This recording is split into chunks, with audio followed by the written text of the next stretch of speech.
And welcome to another edition of Haunted Hotels. My name is Sam Baltrusis, and I'm an author and journalist. Joining me is the one, the only, Brandon Alvis. Welcome to the show, Brandon. Hey, thanks for having me on. It's great to see you again. Great to see you as well. Yeah, so we know Brandon from A&E's Ghost Hunters, but now we're going to know Brandon as an author of Elements of a Haunting. So tell us about that book, Brandon. Yeah, so I co-wrote the book with Mustafa Gedalari, and during our time on Ghost Hunters, we had a lot of time on the road where we would talk about theory and talk about our ideas when it came to paranormal investigation, and we just started writing it all down and just really bouncing ideas back and forth, and it became this book that we're publishing through Llewellyn Worldwide on January 8th called Elements of a Haunting, and we're extremely excited for everyone to read it.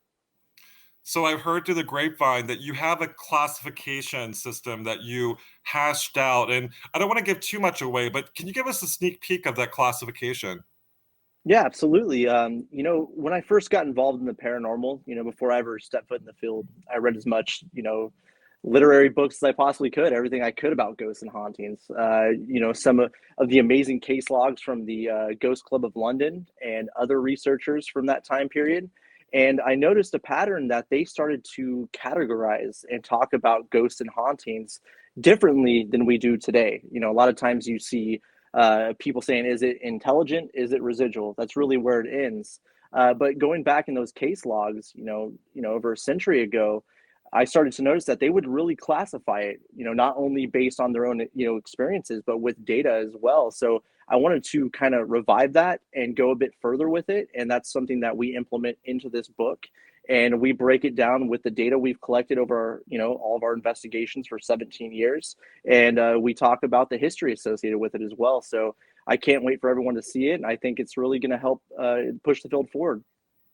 So taking that idea of a classification system and applying it to haunted hotels, and I know from my anecdotal personal experience, there's a lot of residual at hotels, and of course there's intelligent as well. But as someone who has also spent a lot of time in haunted hotels, Brandon, what do you think? Like, what's the sort of like the classification for maybe say a large percentage of the hauntings at hotels? You're exactly right. A lot of times there's a lot of residual activity that takes place in these locations. You have so many different types of people that come through these locations. Some have the best times of their lives at these hotels, some have the worst, some take their own lives, some people, die, very unexpectedly in these places. So, but in my time of living at the Glen Tavern Inn in Southern California, I noticed it was kind of a mix between the two, where not only did you have intelligent type of activity taking place where everyone that went to this building would have interaction with these spirits, but you also had things that were taking place that definitely would be residual. Seeing entities or spirits walking through doors that are no longer there, things of that nature. But a lot of times there was intelligent responses, people speaking with spirits that they thought were actual people, actually asking them for directions in the hotel or asking them about the history of the hotel, things like that. But with the Glen Tavern Inn specifically, I did notice that there was a lot of thought form manifestation in that location where there's a lot of legends associated with the hotel that are associated with some history that's quite not true, and it's kind of started to take on a life of its own in a way. And so in the book we would classify that as a pseudo haunting, something that is a thought form manifestation projected by people going into a location for a number of years and believing something to the extent that it starts to take on its own phenomena. So it's definitely interesting with hotels, and actually some of the most haunted places I've ever investigated are hotels. So when you say pseudo haunting, we talked about this before on a different show, and I'm so fascinated by that because I actually feel like a lot that I encounter, say in Salem or even at the Lizzie Borden Bed and Breakfast in Fall River, maybe what you classify as a pseudo haunting. And so for people that don't really understand what a thought form is or a pseudo haunting, what is it exactly? So pseudo haunting would be something that people believe to be a haunting, so like say an intelligent type of spirit or a residual type of activity that's taking place within a location, but it's actually created by a person's own mind. Uh, the mind is a very powerful thing. We're firing off neurons right now. That's a lot of energy associated with that. The question is, where does that energy go, and does it kind of take on a life of its own in a sense. And we've noticed, a correlation between certain buildings, specifically types of hotels, that belief system, that fear, that energy really takes on its own life. And it seems to manifest itself in different ways in hotels and in haunted locations across the country. So to apply it to my personal experience, so I worked in Salem, Massachusetts as a tour guide, and we tell a story over and over again of a lady in the blue dress. And this story may or may not be true, but we tell it around right around the hotel that I used to work the overnight shift in. And I've seen photos of what looks like a woman wearing a blue dress. Her face is kind of like monstrous, and I and but the thing is, there's no backstory for the lady in the blue dress. Who is she? So I would suspect that maybe she is a pseudo haunting or an egregore or a thought form. Right, absolutely, and I think that might happen more often than we realize with some of these cases and some of these locations. I mean, again, talking about the energy associated with a person's mind and how powerful that can be. And if you think about thousands upon thousands of people going to these locations, believing that, and kind of having this idea that's projected in different ways, maybe through fear, maybe through curiosity. Um, it's definitely an interesting theory and definitely something that I've been looking into for a number of years, and something I find fascinating. So you talked about your experience at the Glen Tavern Inn, and didn't you actually like live at the hotel for a while, Brandon? I did 3.5 years. So tell me about like sort of like your experience with that and how how that kind of changed you as an investigator.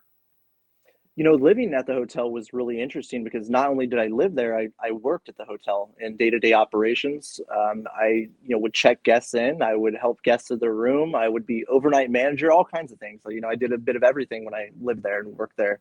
Um, but just to hear the stories, the massive amount of stories over the years, and to see people that would come into this location that had no idea about the activity, about the hauntings, that were just staying at this nice, beautiful hotel, that would leave a believer. They would leave the hotel with just amazing story that would correlate with many throughout the years.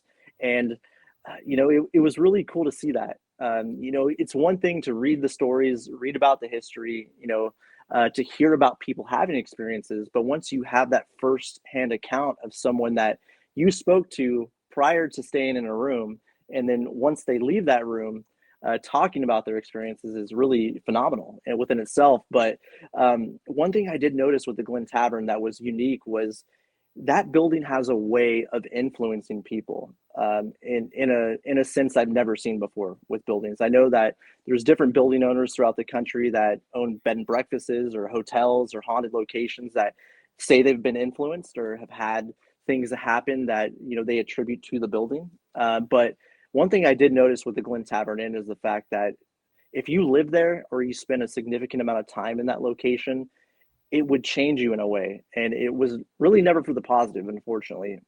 It would really drag out a lot of the insecurities within a person, some of the things that people really never dealt with in their everyday life. But that building has a way of really dragging that out of people, and it's really heavily affected. People. A good friend of mine who I lived with there for 3.5 years, unfortunately took his own life in the building. Mm. There were multiple times that people passed away in the building through drug overdoses, things of that nature that I saw, and even my own experience where I felt influenced by that building, but I didn't realize that until I left. It wasn't until I was out of the building and gone from that property for about a year that I started to notice that these things that I was doing while living there that really wasn't something that I did prior or after living in the building. So the Glen Tavern's definitely got a way of influencing people. And for those that don't know the whole backstory, so I know it was built in the early 1900s, and it was also a mecca for Hollywood and like the old westerns, right? Absolutely, yeah. It was built in 1911, and a lot of Hollywood type of people were there. I mean, they shot a lot of movies there. Still to this day, they do. Santa Paula is a huge filming location, but it also has a tremendous oil history. The movie There Will Be Blood with Daniel Day Lewis is based off the Santa Paula area, And so you have this really cool mix of history associated with the Glen Tavern in Santa Paula, and a really cool mix of culture that just really makes it a special place. So when you're talking about the whole being influenced by the location, and I identify with that. I actually identify with the whole city. So my experience in Salem almost kind of took me over, and I've seen it actually at other haunted locations like the U.S.'s Salem and Quincy, Massachusetts. I've seen people be affected by spending a lot of time there. So what do you think, like someone that has developed a classification system, like what would you classify that as? Is it like influencing, like entity manipulation? What would that be called? That's something we're still looking into and really haven't had a lot of data to support it or evidence to support it. I mean, we can only take a person's word for it. So that's something we really have been looking into and something we continue to research and study. And, once we have more information, I think that we'll be able to implement that into the system. But as of right now, we really don't have a class for it or a classification because it's something that's so difficult to really put your finger on because again you just have to take a person's word for it until we have that data to support it. Say maybe someone is being influenced and we somehow are able to capture environmental changes around that or evp, visual phenomena, something like that, then we can go a step further. But at this point it's really been difficult to figure out exactly what's going on, but I know it's a real thing, from my own personal experience and from my own time living at the Glen Tavern. So it's a fascinating type of phenomena, and I can't wait to look into it further. Yeah, and also when you were saying that I didn't actually realize that you worked there as well. And I have also worked at a lot of haunted hotels myself, and I find myself if it gets too sketchy or too like if I feel like I'm being manipulated by the energy at the location, I have to remove myself. But it sounds like that you were so caught up in the location that you were unable to remove yourself. Yeah, absolutely. And the funny thing is, Sam, I actually investigated the location 3 times prior to moving there. And the reason I was able to move there is good friends of mine, Jeremy Seacott and Monica, they lived there and they operated the building. And that's the reason I was able to move in. And I was living in Bakersfield, California at the time, and I got a call from them saying that they had a room open up. It was actually a former caretaker's apartment, and unfortunately, about 5 years before that, the man that lived in that space hung himself in the closet. So it was, Wow. kind of, yeah, it was a space that, people really didn't want to inhabit or live in. But, I took that opportunity and moved myself there and lived there. And again, it's just one of those locations that just can really pick out insecurities within people and expose it in a way where alcohol addiction, drug addiction, things like that, depression, things like that. It really drags it out of you, and you don't know it at the moment. You really don't realize it until you remove yourself from that situation. And once you do that, everything kind of becomes clear. So it's again, like I said earlier, it's a fascinating phenomena. And I've always respected your approach, Brandon. You're very objective, but it's also very, when you're living in a situation, it's hard to kind of detach, but to be objective. Did you happen to like pick up, feel anything, like any energy or have an encounter that you couldn't explain while you were living there? Yeah, I mean, one thing I no, I shouldn't say thing, but who I connected with when I was there was 2 children Mm. specifically, which I mean, I've heard many stories about it prior to moving there, collected EVP of children, but it wasn't until I lived there that I kind of almost developed, a relationship with these 2 kids. I would have guessed they're from the ages of 8 to 11 years old, a boy and a girl that would just run the hallways and just have have a blast, have fun. They were always laughing and giggling, playing tricks, things of that nature. And it got to the point where I was able to, base communication with them, almost on a weekly basis, to where I started to, buy teddy bears and toys from them and would leave them in certain rooms because I knew that's where they would be and, really inhabit those areas. And things that were really interesting to me that I wasn't able to document and really haven't talked about a lot was one of the teddy bears I actually got for them. I would set into a room that I knew wasn't going to be occupied. No one was going to be staying there for a number of days, and I would leave it there. Tell them, "Hey guys, I'm leaving this toy here for you. Enjoy it." And then all of a sudden, I would go back to check on it a day or so later, and it would be moved to a separate room. And working at the hotel and talking with the maids and people that were cleaning the rooms, I knew which rooms were being cleaned. I knew which rooms were being going, being looked at, and they were never in those rooms. So how that bear would get from one room to the other is still to this day something I think about a lot. Yeah, I had an experience at Captain Granson in Connecticut where I was staying in one of the haunted rooms, and the spirit, the little child, the girl spirit that I was connecting to, she actually stole my shoe, and she apparently would steal objects like shoes and things because she wanted me to stay. And to me, like as someone that investigates a lot of haunted locations, to me it's heartbreaking when there's children at a location, and I'm sure as a parent, like that's something that you probably it's you feel connected to them, you want to help them. Absolutely, yeah. It's definitely tough. I never was able to find documentation of children passing away in the building, so I never could get clarity about who they were or why they were there. The only reason I knew they were there is because I was able to document it on multiple occasions. Um, and it's very sad. But one thing that I guess was, positive in the situation is they seemed happy, at least. Every time I had an encounter with them, anytime I documented any type of EVP associated with them, they always seemed to be happy. So that was a plus, definitely.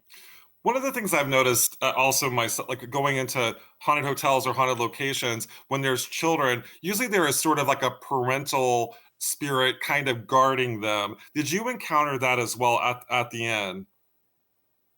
Well, there's quite a few, different types of spirits that I believe to be at the Glen Tavern Inn. It's one of those places where you walk into when it's empty, it feels like you're walked into a party or a full room. Mhm. So there was quite a few different people that could have been, that supervisor, that caretaker, if you will. But I was never able to, say one exactly was in that role per se. But there was definitely an elderly woman that likes to hang out around the Glen Tavern Inn, mainly in the lobby area, which a lot of people have seen. Third floor landing, they see a man in an all white suit with a mustache that's been seen many times. So it's possible, but it's funny because with the phenomena associated with the Glen Tavern, you have spirits that are kind of dedicated to certain areas of that building. But with the children, they kind of had a run of the entire place. You never knew where they were going to be or when you were going to encounter them. But with the other entities that are possibly there, I think that they kind of have their set place, and you know where they're going to be, and when you can communicate with them. But with those kids, they kind of just ran amok. It seemed like they were definitely having fun. And also too, like what we were talking about earlier about residual hauntings. Do you feel like that the spirits at the Glen Tavern Inn are actually disembodied souls, or do you feel like that there may be like a residual haunting, or maybe just a splinter of what or psychic imprint of what was before? I definitely think there is some intelligent type entities there. I think that the children that are there are definitely intelligent. There was a time where myself and the owner of the building were at the front desk check-in area, and so you're down below. You're in this beautiful lobby, check-in desk, and right above where the check-in desk is the staircase going up to the second and third floors. And there's a landing right there, kind of a bigger landing that overlooks where that guest check-in is. I think it was around probably 5:45 a.m., 6 a.m. No one in the hotel. I think there were a few guests up on the third floor at that time, but myself and the owner were standing there, just kind of looking over the books, and you hear as clear as a bell a little girl right behind us, probably 10 feet behind us, say hi, hello, twice like that. And I mean, just things like that. It definitely seems like there was an intelligence, but then again, there is a residual type of activity there as well. Again, seeing people going through doorways that are no longer there, things of that nature. But I think more often than not, the encounters at the Glen Tavern are intelligent. And also, a thing that I've noticed at hotels have been shadow figures or shadow entities that appear. Did you happen to encounter any shadows or shadow people while staying at the Glen Tavern Inn? I personally never did, but I heard the reports many, many times. Okay. That was, a pretty wide account on the third floor, which has a lot of legend associated with it, a lot of stories that necessarily aren't true or factual to history or historical documentation. But many people have seen a shadow figure on that third floor. And this is also the same area where they say this man in this all white suit and the mustache hangs out. And that's been verified many times by various paranormal groups and researchers, as well as psychics throughout the country that have come to the Glen Tavern Inn, and all have said the exact same thing about this man in the white suit. But so is it him manifesting in a way that is projected as a shadow type figure? Very possible, but it seems like that third floor there is definitely a meld type of entity that hangs out there that has been seen either in an all white suit or in the form of a shadow figure. So applying the whole pseudo hauntings idea to the Glen Tavern Inn, do you feel like that maybe some of the spirits that have been there may be actually thought forms? I think a lot of the phenomena associated with the third floor is a pseudo type of haunting. That is a thought form manifestation, because you have decades upon decades of these stories of a speakeasy and gambling hall about a prostitute that was beheaded in 307, about a man named Calvin. They call him Calvin the Cowboy, being shot during a poker game. None of which is documented through history. There's no documentation of a murder of that nature. There's no documentation of a murder of a cowboy at a card game, which again, to play devil's advocate, maybe that wasn't documented. That's very possible. But so many people throughout the last 20, 30 years have gone to room 307 and have stayed there trying to communicate with this said prostitute that was murdered in that room. And I think that all of that communication, all of that energy that's been poured out and trying to establish that connection with this person, has again taken a phenomena of its own, kind of a manifestation of its own. And I've definitely noticed that there are things that are happening on the third floor, specifically, excuse me, 307, that really portray itself as this history that really didn't happen. And so I think that really falls in line with the pseudo haunting. I find it so fascinating, Brandon. So, like the idea of, for example, in Salem, we give tours. We don't really do investigations, but are there tours and like sort of like organized investigations, or is it people just checking into 307 and sort of like playing like the weekend paranormal investigator and opening who knows what to the other side? Yeah, there's a lot of that. I mean, I know the Glen Tavern Inn has become, kind of, famous for YouTubers, people like that go in and, they're trying to create an entertainment product for YouTube. So they take these stories offline and just run wild with it. And you see a lot of times there's a huge fear angle to it where they're going in there and just scared out of their wits. If that's real or not, I'm not sure, but they're terrified and they think they're having these experiences, and it just projects itself in a certain way. But there are tours that take place at the Glen Tavern, kind of a seasonal thing that happens.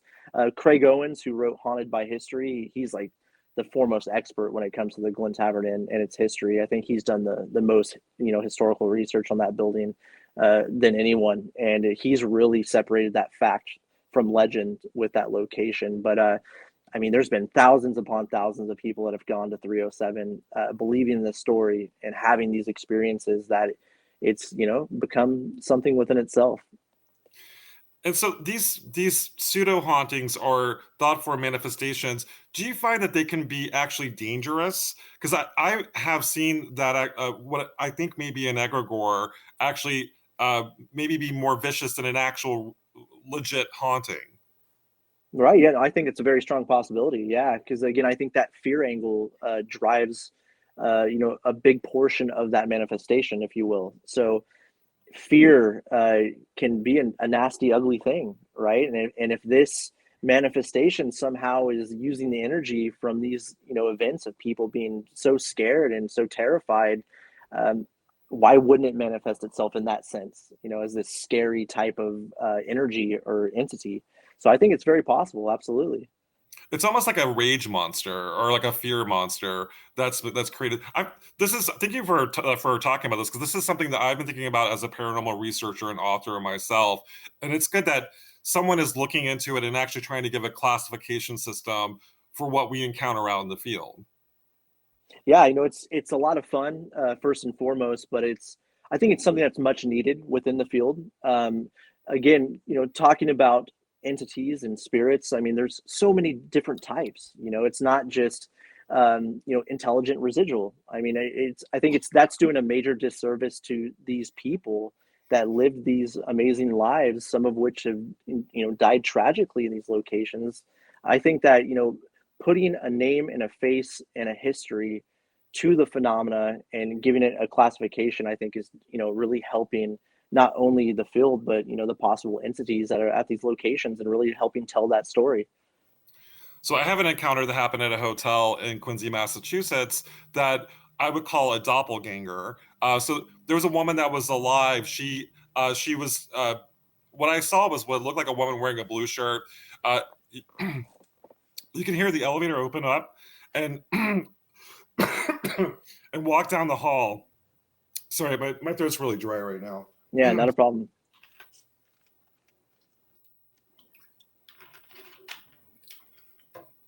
So I had an experience with a doppelganger at Quincy, Massachusetts. So this woman was what looked like a woman coming down the elevator, running down the hall. And I could see her reflection in the windows that were lining the hallway of the inn. And I go to inspect it, and there was no woman there. So I go to the elevator to see maybe she went back upstairs. There's a woman about 5 minutes later coming down the elevator. The door opens up. She's frantic. She is afraid she's going to miss her cruise. And this is right before the COVID outbreak. And I'm like, man, were you just downstairs? And she's like, no, but I just had a dream that I was running in the lobby to catch the shuttle to the airport to get my cruise. And I'm like, oh my gosh, like I totally just saw you. So I had an experience at my hotel that I worked at with what I would call a doppelganger. That's interesting. Yeah, it's almost like a version of astral projection, almost in a way, where like someone's projecting themselves through that dream state. That's fascinating. That's very interesting. And I mean, do you have I don't want to give away all your terms and yours and Mustafa's terms and elements of a haunting, but anything that would be a term for something that is a living person that maybe, so would you call that astral projection? No, not per se. We wouldn't we wouldn't use that exact terminology, but we do talk about an agent or a person being an agent that is causing what we perceive to be spiritual activity. But in all reality, it's a person's own mind and a person's own energy that's creating that phenomena around them. So yeah, that's something we definitely do talk about in the book, which is fascinating to think about. And a lot of amazing parapsychologists throughout the years talk about that exact thing. Various types of poltergeist phenomena, things like that, where people can have affect that environment around them, and sometimes, like what you experienced, even manifest themselves in a different place. So we touch on that a bit in the book, and all of it's so fascinating. It's so much fun to talk about, and it's just really, really great to dive deep into it and try and provide that information. Something that I've also been looking into a lot as a paranormal researcher is the idea of like psychokinesis or PK. Do you have any experience with that? I haven't personally. I've read a lot about it. Actually, I've been doing a ton of research on that recently with various CIA programs and things like that, where they have not only used PK and things like that, but also astral projection, and it's fascinating. I've never personally experienced it, but I've done a ton of research on it, and it definitely seems to be a credible type of phenomena that's been looked at by government agencies even. Yeah, so for people that don't know what PK is, so psychokinesis is kind of like, think of like the like it's like telekinesis, like the movie Carrie, where she is able to move things with her mind, or Firestarter, be able Drew Barrymore was able to start fires with her abilities. So it's kind of that same idea that the mind is a very powerful thing, and it can actually create manifestations outside of people, and it could be a good it could be a good manifestation, or it could be something really wicked, and possibly monstrous, and and very so it could be a very powerful thing that your mind is able to create. Yeah, whenever I think about that, the best example is always the bending of the spoons. You know what I mean? Yeah. Staring at it with your mind. I cannot remember the man's name that was kind of made famous by that. I can't. His name is, I keep Oh forgetting yeah, that name, but the bread, yeah, yeah, yeah, and also too, like the bending of the spoon was also the infield poltergeist as well, the little girl, and it was actually proven later by the psychical researcher team that was at the infield poltergeist that she in fact was bending the spoons just to make it look like it was more intense than it really was.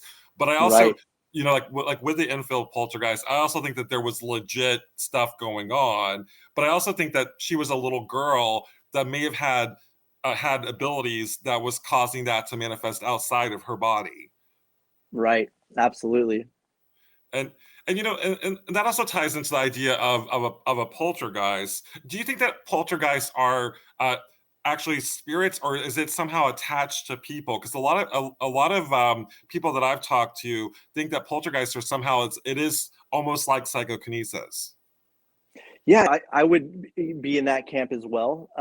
There's a lot of people that I've worked with over the years, and a lot of different, reports I've read, a lot of different books I've read about the subject as well, where they believe that there is an agent, a person, specifically younger women or older women, that are, kind of creating that phenomena around them, which is very interesting. And there's been a Yeah, lot of casework on it, a lot of studies on it.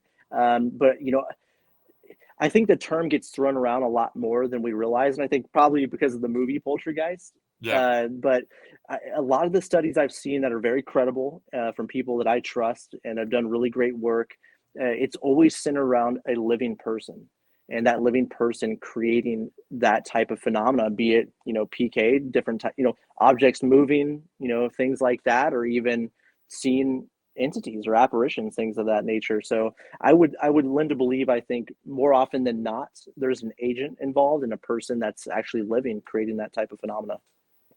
And what I'm interested in as a paranormal researcher myself is to take cases, say 20 years ago, 25 years ago, and look at it with a modern lens.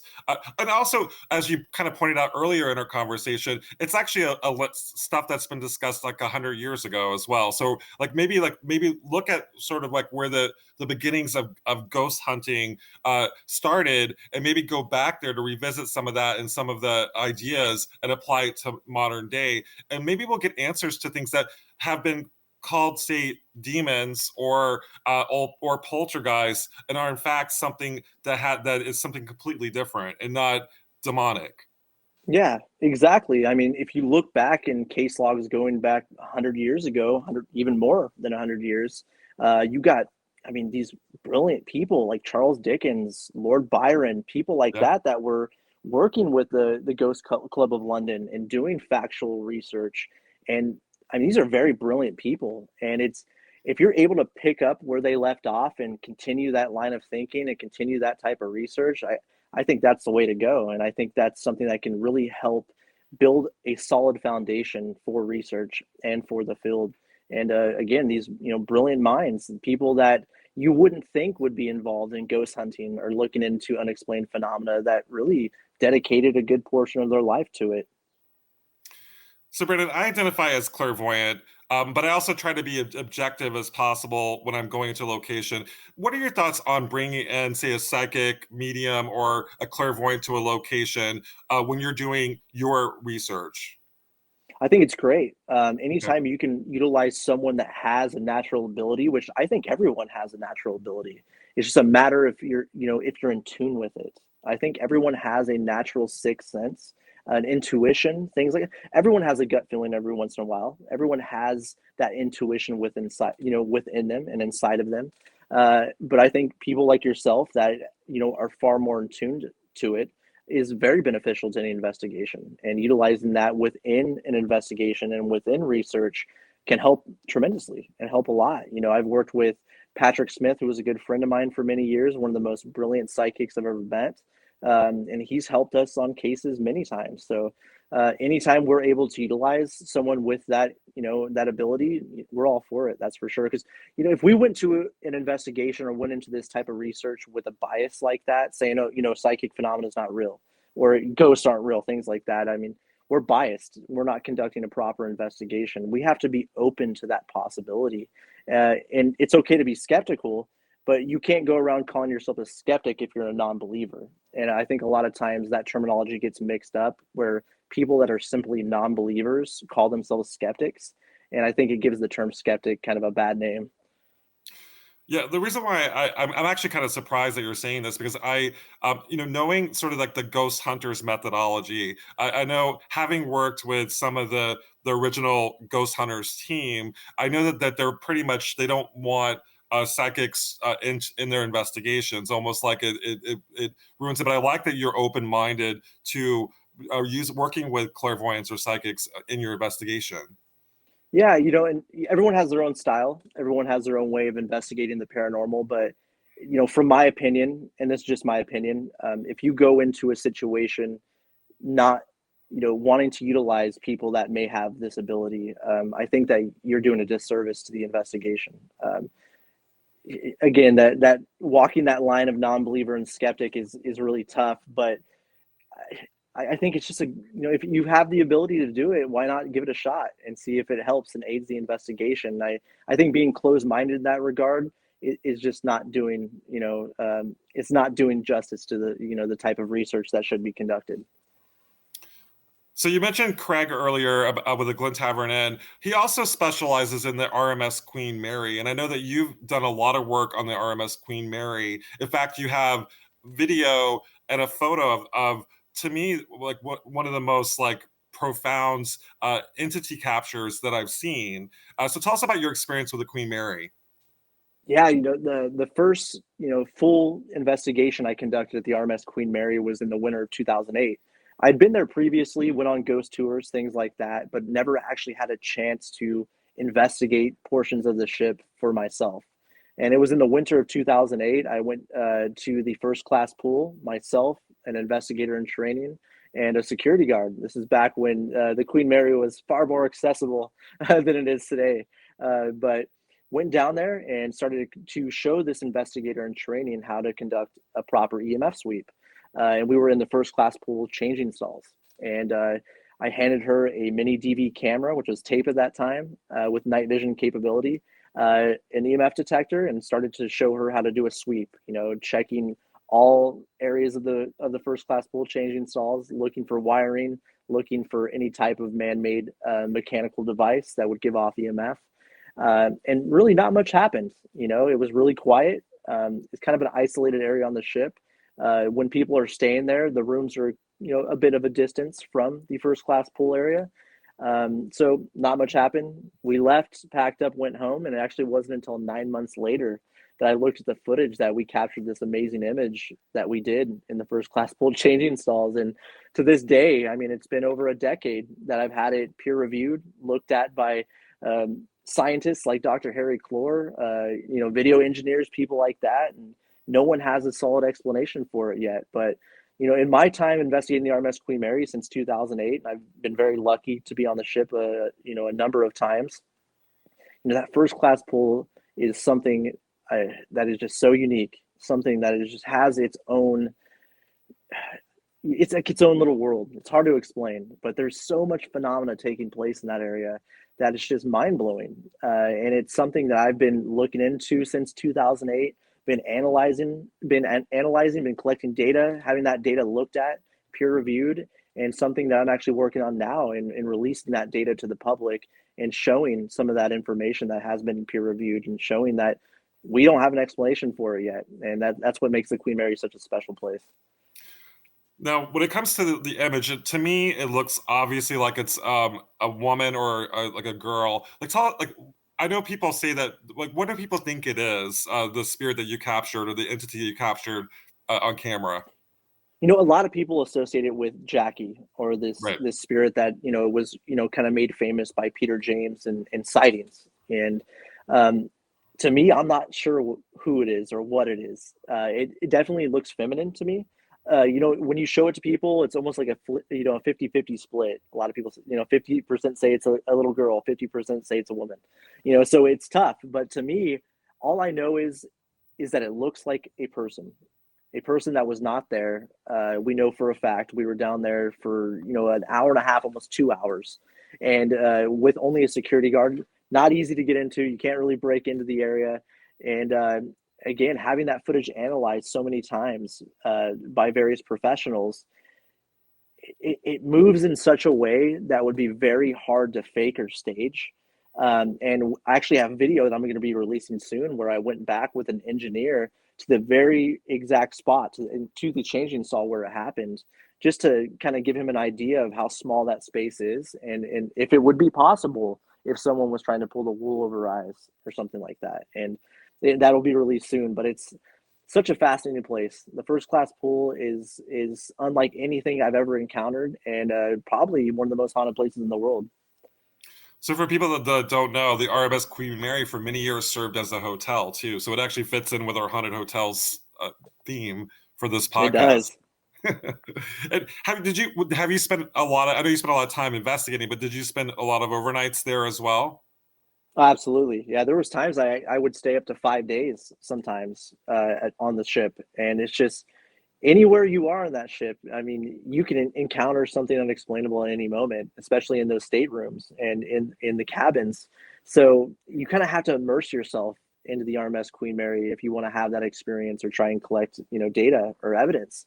So, there was many times, anytime I would go down there, I would be staying there for at least 2 days. So yeah, it's been amazing going there. Been amazing investigating the ship, and I somehow hope they save it in some way. And it's really heartbreaking to hear what's going on with the ship right now. Yeah. So what is the latest? I know that it was because of the cost for repairs, it was just too much for the previous owners to maintain it. So is it owned by the city currently, or what's the latest?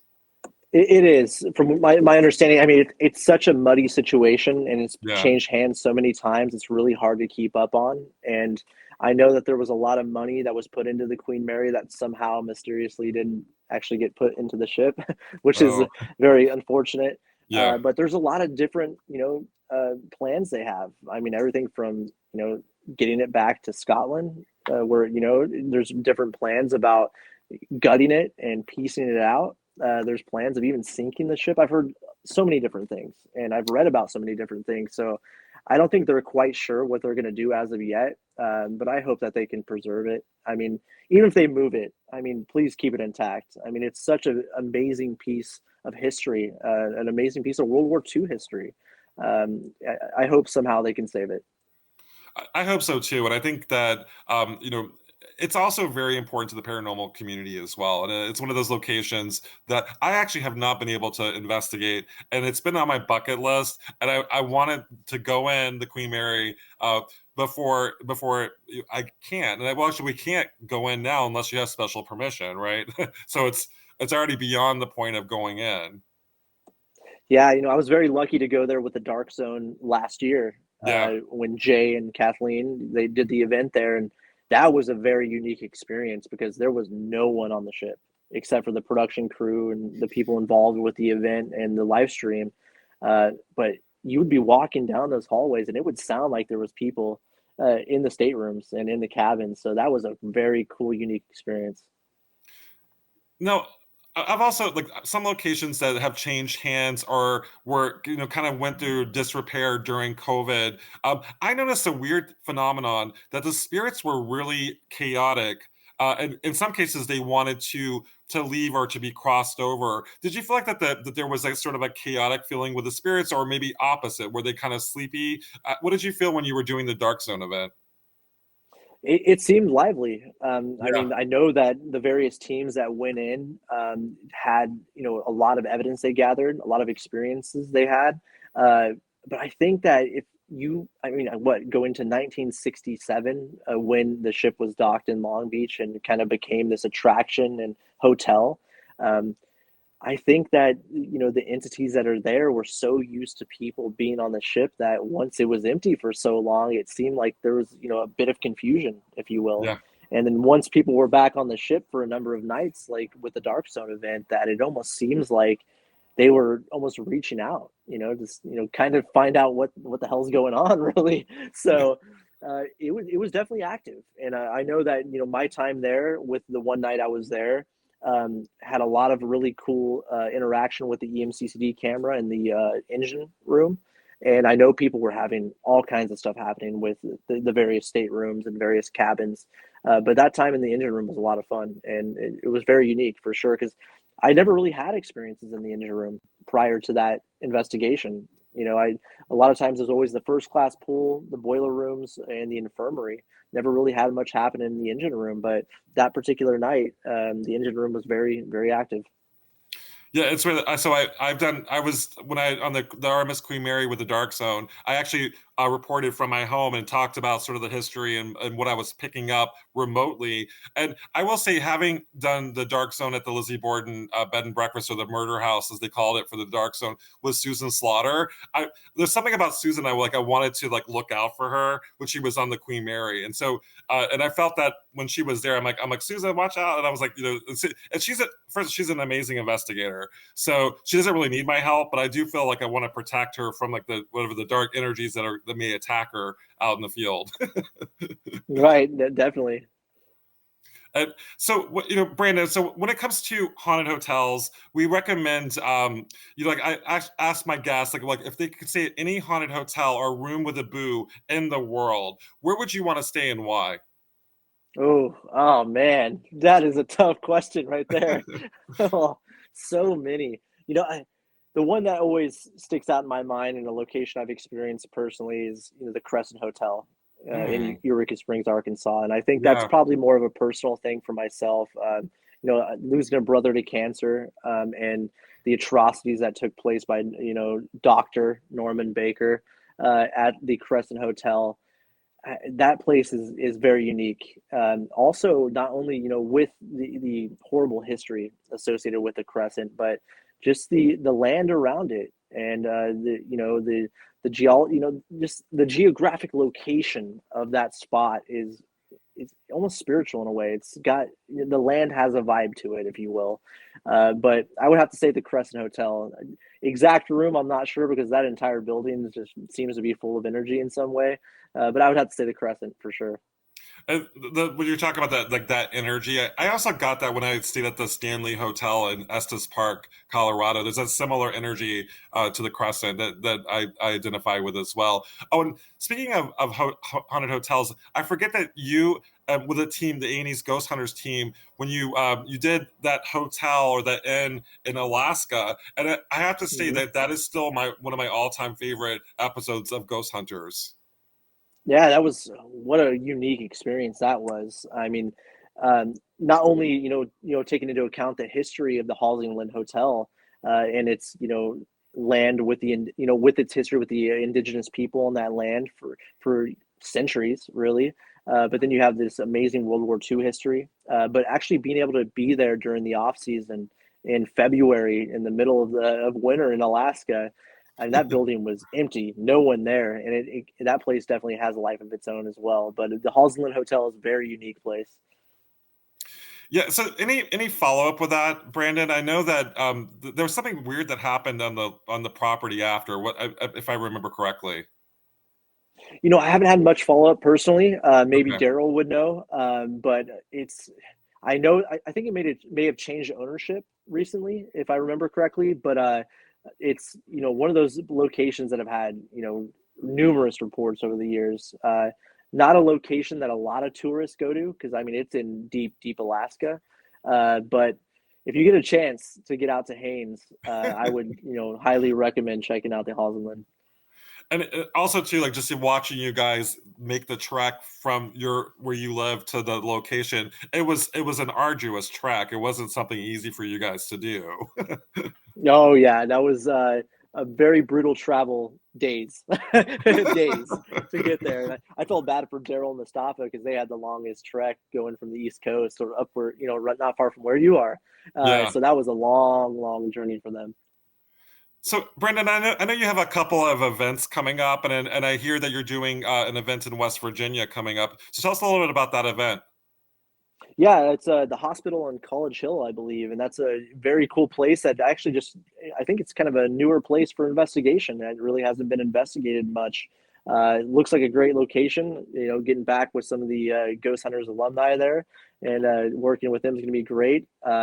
We'll also be doing an event in Kentucky in February as well. Mustafa and I that we're looking forward to the Grand Victorian Inn, another Ooh, hotel, another inn. So that would be a lot of fun. And that That sounds should be great. great. Looking forward Yeah, to it. so is that with Flumeri? Are both events with Flumeri? That's Yes. awesome. Yeah, so I didn't realize that you guys were doing an inside. Maybe I'll go to that one. That sounds like a fun event. And Yeah, it's a cool place. have you investigated in West Virginia before?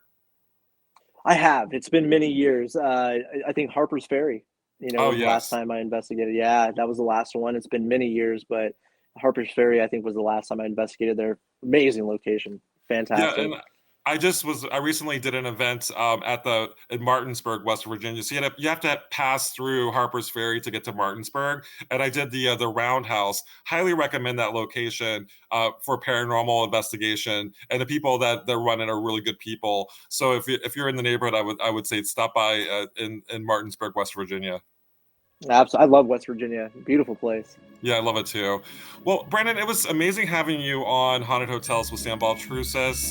Thank you so much for joining us, and we'll talk to you next week on Haunted Hotels.